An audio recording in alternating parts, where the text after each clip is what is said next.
my scrapping space. I'm Joni Martin, an independent Stampin' Up demonstrator located in Southwest Wisconsin.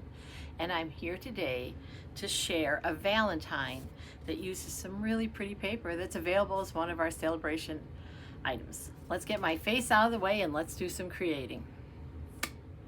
So first I'm going to talk about the papers. I'm filming this in January, and during January and February, Stampin' Up offers what's called Celebration. So with a $50 or $100 purchase, you get to pick something free. Today I'm using the papers on page 9. It's called the Most Adored paper pack. Let's take a quick look at those.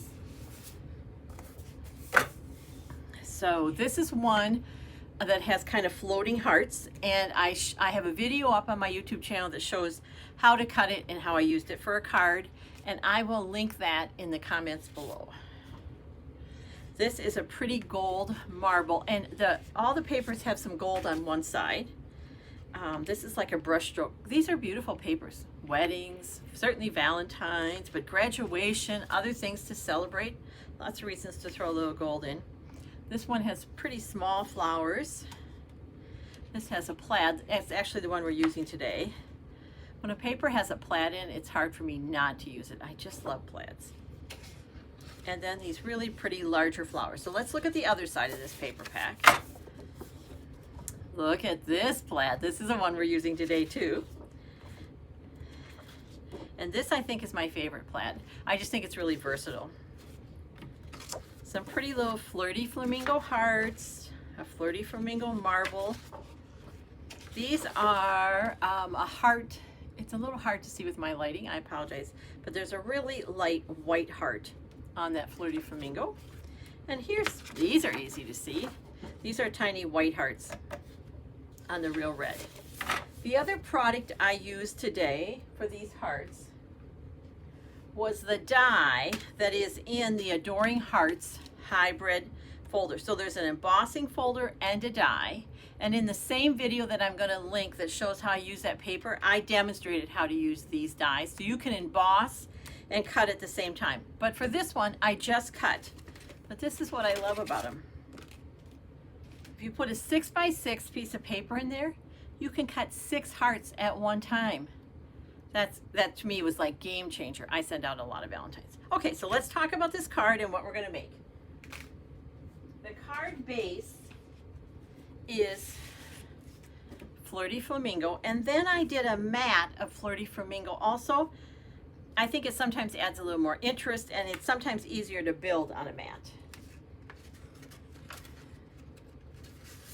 And this was a card I did. I do classes at a little public library, maybe 20 minutes from here. And so sometimes I don't take the cut and emboss machines, or I try to make a little easier version just in terms of equipment needed. So we started with an embossed piece of that plaid paper.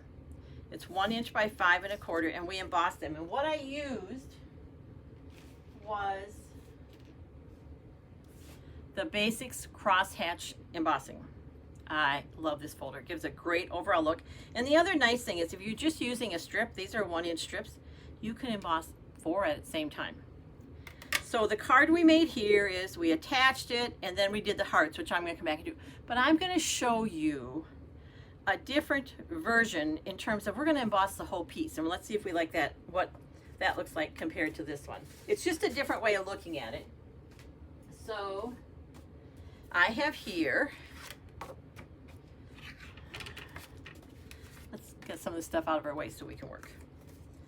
Flirty Flamingo, which is just such a pretty color. Think of like a light, soft coral. And we're going to give this a nice fold with our bone folder. Then, this is my piece. And instead of embossing it first, I'm going to emboss the whole front mat. And I think that will give us a different layer of texture. So these little squares on here, I'm just going to line it up against one of the squares, which is a 1/4 inch. And then I'm going to line this piece up next to it, and that will help me so that I know this piece is straight. I don't know about you, but sometimes I struggle with getting things straight. And I'm going to grab the multi-purpose glue to do this. The advantage of the multi-purpose glue, after you clean off the dried glue, is that you can move things around to get them kind of where you want them. So just a touch. We're going to be embossing next. And so you want to go pretty light on your glue, because when you're embossing a piece that has glue on it, like two pieces together, think of all the pressure that you're putting together on that paper. And if you have too much glue, it's going everywhere, including in your embossing folder. So I'm laying this here, and I'm putting it pretty close to the edge, just 1/4 of an inch. So that's why I'm lining it up 1 square over. Making sure my paper's straight. There we go. So now let's emboss this. So again, for this example, we embossed only the strip of paper. I'm going to emboss the whole front. I think it will give us a different look. So this is here. Now, if you haven't used our embossing folders before, just a couple tips. First, they don't come with the name and the plate sandwich. That's something I add to mine. Stampin' Up logo is always on top and always fold first. The other always is when you put it in your whatever machine you're using. I use the cut and emboss machine. You always have something on top of this, whether you're embossing or you're die cutting, always something on top of what you're working. So here's plate 1, and I use that for everything. I know, because this is a 3D embossing folder, that I need plates 1 and 4. When I put the plate sandwich on all of my embossing folders, it just makes it quicker and easier. You know, I don't know about you, but sometimes I'm crafting pretty late at night, and you know, less brain cells. It's just easier if it's already there for me. So this is going down. Then on the Stampin' Up system, plate 4 is the gray one. So I can't say this enough. Notice my sandwich, nothing's on top. We're not going to send an embossing folder or a die cut through without having some protection on top. So my sandwich is 1 embossing folder, fold first, and then plate 4. Then we're just going to roll it through. And if your machine or whatever you're using is not rolling this smoothly, stop and check your sandwich, like the order of your plates, because if you're really working at it, that's telling you that something's off with the sandwich. You don't want to break your machine. You don't want to work that hard. Okay, so let's look at what we have.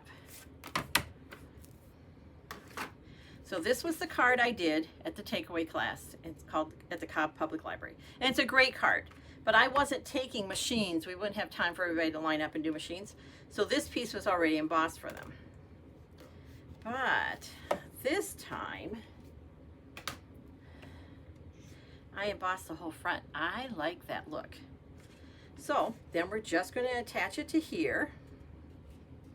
So the color stays the same, but by adding that embossing to the mat, you're adding another layer of texture, which always adds interest. And because it's embossed and not a flat surface, I'm going to use my liquid glue.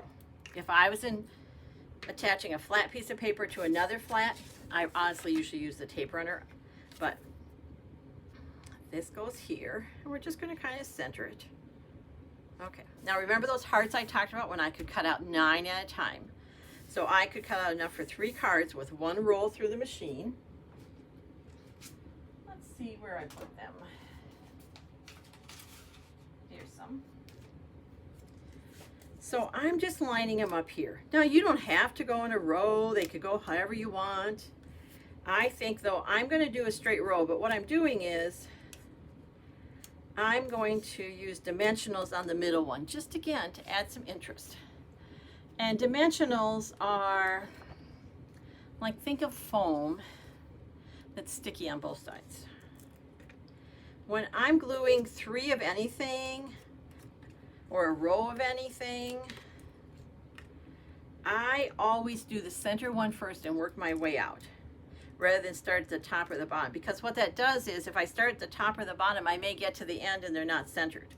Whereas if I find the center for this one, and you can just eye it, then I know I'm going to line these 2 up between the top and the end and between the bottom and the end. So I have a little better sense of how I'm using my space. And this can just use a little glue, because again, that lets me move it around till I get where I want. And I'm going to use this for a Valentine's, but it'd be a cute anniversary. My sister-in-law has a birthday on Valentine's Day. Maybe it'll be her birthday card. I don't know. I have a lot of Valentine's to get out though. Then I got this far with the card and felt like it needed one more thing. So I grabbed, because this is my go-to embellishment. If I'm not sure what embellishment to use, this one always works. It's called Iridescent Rhinestones Basic Jewel. So they're a step up from the rhinestones, iridescent. They catch the light, but they work with any color because they're clear. Now I store my loose embellishments in a cases. Each embellishment gets its own case, because otherwise they get everywhere and get catch on things. So I've used these for lots of past classes. That's why we have little pieces. We have relatively large ones and some little ones. I'm using the smaller ones because I will most likely be mailing this. When I attach embellishments, I always do an odd number, usually 3, and in a roughly triangular shape. I started in paper crafting as a scrapbooker. I still am a scrapbooker. But that triangular shape is something that when you're doing scrapbooking and you're lining up pictures or other things on your page you want to see, that triangular shape is kind of how your eye goes. And so it doesn't have to be an equilateral triangle. Look at, but there we go. Now, regardless of how you make your card, we don't want to send this beautiful card in a, a naked envelope. That's not going to work. So I have a strip of this, which is 2 1/4 by 6. And again, all numbers will be on the blog post link below. And I'll also link that blog post that shows how I cut and emboss these at the same time.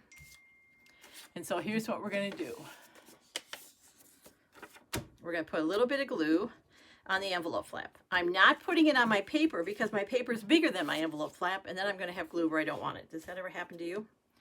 Happens way too often with me. Glue everywhere. Just like that. And you just want to kind of go around the outside. And the reason you want to catch it on the outside is so that whatever postal mail sorting machine they have doesn't catch a loose piece. And then this is the front of my envelope. I'm actually holding it up and pushing this against it. So this kind of acts like a wall to catch it. Now I'm not going to stamp anything on the inside today because I'm not sure what this card is going to be when it grows up. Could be a birthday. The more I think about it, it might be a birthday. But I will have in my envelope saved a 1/2 inch strip that's slightly longer than a standard card insert. And once I get it stamped or note written, and it's going to work for me, I'm going to add this strip to the top and trim it. And then when it goes inside, we have a finished card insert on the inside too. So now we're going to take our envelope like so and just trim. And my envelope flap is my guide. This is such an easy thing to do with your envelopes. But what it does is it says to the person receiving your beautiful card, oh, something special's in this envelope. Depending on the kind of person you are, you want to open it first or save the best for last. You never know. Okay, so there's our card. 2 ways to make our card. We could emboss the 1 inch strip and then add it to the mat. Or we could add it to the mat and then emboss the whole piece. Either one works. If you're making a lot of cards, you can emboss 4 strips at a time. You're only going to emboss 1 card mat at a time. So, depends what you like, depends what time you have. Either one works. Thanks for watching my video today. I appreciate it more than you know. If you like what you saw, please let your crafting buddies know about my YouTube channel and be sure to subscribe so you don't miss future videos. If you have questions about any of the products I use, reach out to your Stampin' Up! Demonstrator. If you don't have a Stampin' Up! Demonstrator, I'd be honored to help you. Until next time, take care and keep crafting. It's good for you.